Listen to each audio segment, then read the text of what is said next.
Anda mungkin tahu bahwa kebiasaan merupakan salah satu faktor yang dapat mengubah hidup Anda menjadi lebih baik. Besar kemungkinan Anda juga berencana membangun kebiasaan-kebiasaan baik. Masalahnya hanya satu, yaitu Anda bingung mengenai kebiasaan baik apa yang harus dibangun terlebih dahulu. Solusinya adalah Anda mulai dengan membangun kebiasaan kunci. Menurut Charles Duhigg dalam bukunya The Power of Habit, kebiasaan kunci adalah kebiasaan penting yang memicu perubahan di aspek-aspek lain. Dengan kata lain, kebiasaan tersebut menjadi pondasi dari terbentuknya kebiasaan baik lainnya. Jangan khawatir jika Anda belum tahu contoh kebiasaan kunci. Berikut kebiasaan kunci yang mungkin cocok untuk mengubah hidup Anda. 1. Berolahraga secara teratur. Menurut Duhigg, berolahraga memicu orang untuk memulai hidup yang lebih baik. Ia juga menambahkan bahwa orang yang berolahraga secara teratur meskipun sekali seminggu memiliki kesabaran yang tinggi, turunnya tingkat stres dan lebih produktif di tempat kerja.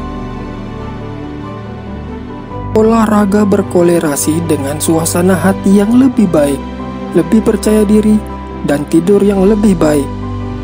Bagaimana Anda memulai kebiasaan olahraga?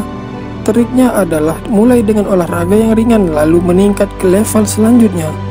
Hal ini penting karena memulai itu biasanya lebih sulit. Sebagai contoh, Anda bisa memulai dengan olahraga push up sekali sehari. Setelah konsisten melakukannya, tingkatkan dengan olahraga yang lebih banyak mengeluarkan keringat seperti jogging atau jalan kaki 2 kali dalam seminggu. 2. Makan malam bersama keluarga. Berkumpul bersama keluarga Anda di meja makan setiap malam terlihat sepele, namun kebiasaan ini memiliki dampak besar.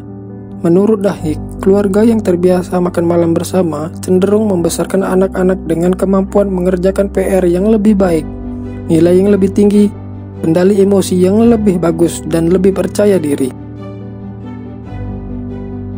Jika Anda sudah memiliki keluarga, relatif tidak sulit membangun kebiasaan kunci ini. Anda tinggal bekerja sama dengan pasangan Anda, menyiapkan makan malam, dan mengajak anak-anak Anda untuk makan malam setiap harinya. 3. Membereskan tempat tidur sendiri.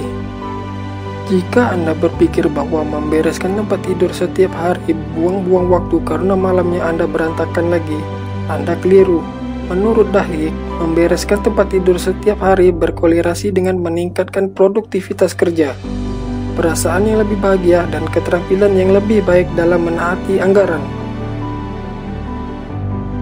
Bahkan, menurut Psychology Today, orang-orang yang memiliki kebiasaan membereskan tempat tidurnya cenderung menyukai pekerjaannya, memiliki rumah sendiri, berolahraga teratur, dan merasa lebih santai. Secara pribadi, saya memiliki kebiasaan merapikan tempat tidur. Kebiasaan ini tertanam karena ibu saya selalu mengingatkan saya untuk membereskan tempat tidur saat saya masih kecil. Jika tempat tidur saya berantakan, saya merasa pikiran saya kusut, sehingga tanpa disadari saya langsung merapikannya. 4. Melacak apa yang Anda makan. Ingin menurunkan berat badan? Mungkin saatnya bagi Anda membuat jurnal makanan, yaitu catatan harian apa yang Anda makan. Menurut Duhigg, dalam sebuah penelitian yang didanai National Institute of Health, jurnal makanan membuat para penderita obesitas menurunkan berat badannya sebesar 2 kali lebih banyak daripada penderita obesitas yang tidak membuat jurnal makanan. Mengapa hal ini terjadi? Duhigg menjelaskan bahwa penderita obesitas yang membuat jurnal makanan mulai mengamati apa yang mereka makan dan menemukan pola-pola yang tidak mereka sadari sebelumnya. Setelah itu, mereka mulai merencanakan menu, dan ketika tiba waktunya makan, mereka menyantap hidangan sehat yang telah mereka rencanakan. 5. Mengembangkan rutinitas harian. rutinitas harian bisa berdampak positif pada Anda. Mengapa? Menurut Dahik, cara kita mengorganisasikan pikiran dan rutinitas pekerjaan memberi dampak besar pada kesehatan, produktivitas kerja, keamanan finansial, dan kebahagiaan. Seperti apa rutinitas harian ini? Anda bisa memulainya dengan rutinitas pagi. Sebagai contoh, jika Anda seorang muslim, Anda bangun pukul 5 pagi, menunaikan sholat subuh, berolahraga selama 20 menit, mandi, sarapan, dan berangkat kerja. Rutinitas pagi ini akan meningkatkan semangat kerja Anda. 6. Meditasi di pagi hari.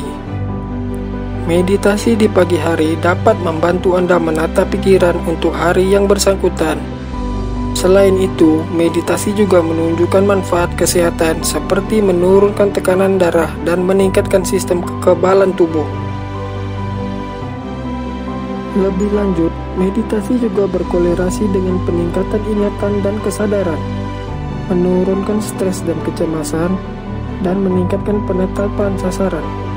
Untuk melakukan meditasi di pagi hari, tahapan yang perlu Anda lakukan antara lain: duduk dengan nyaman di kursi atau di lantai. Tutup mata Anda lalu ambil nafas dalam-dalam 3-4 kali. Rasakan sensasi ketika Anda duduk. Fokus pada nafas Anda. Rasakan aliran udara yang mengalir melalui hidung Anda. Jika pikiran Anda memikirkan sesuatu, fokus kembali pada nafas Anda. Lakukan selama minimal 5 menit. 7. Merencanakan hari Anda. Anda sering tidak fokus pada setiap harinya? Jika iya, triknya adalah mengembangkan kebiasaan merencanakan hari Anda. Duduklah beberapa menit dan buat rencana untuk hari ini atau besok bisa membantu Anda berfokus pada tugas-tugas terpenting. Bagi saya, perencanaan harian sangat membantu saya menyelesaikan tugas-tugas penting terkait pekerjaan saya. Saya selalu membuat to-do list harian sebagai bentuk perencanaan tersebut. 8. Visualisasi. Anda tahu Michael Phelps? Ia adalah perenang Amerika Serikat yang menggendol 18 medali emas di 3 Olimpiade dan memegang sejumlah rekor dunia renang. Salah satu kunci sukses dia sebagai perenang hebat di dunia adalah kebiasaannya memvisualisasikan pertandingan renang yang sempurna. Seperti yang Dahik tulis, Michael Phelps setiap malam sebelum tidur dan setiap pagi ketika bangun membayangkan dirinya melompat dari blok kolam renang dan berenang tanpa cacat.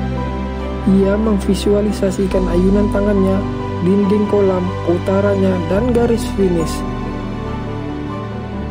Phelps membayangkan juga jejak air yang tersibak di belakangnya, air yang menetes dari bibirnya sewaktu mulutnya naik ke permukaan, dan perasaan melepas tudungnya pada akhir perlombaan.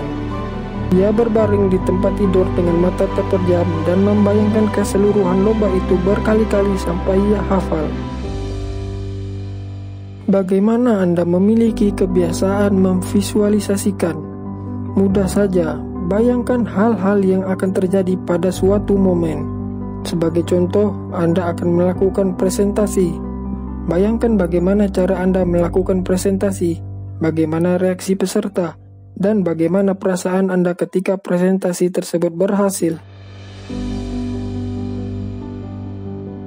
9. Memiliki kekuatan tekad yang besar. Kekuatan tekad berkaitan dengan disiplin diri.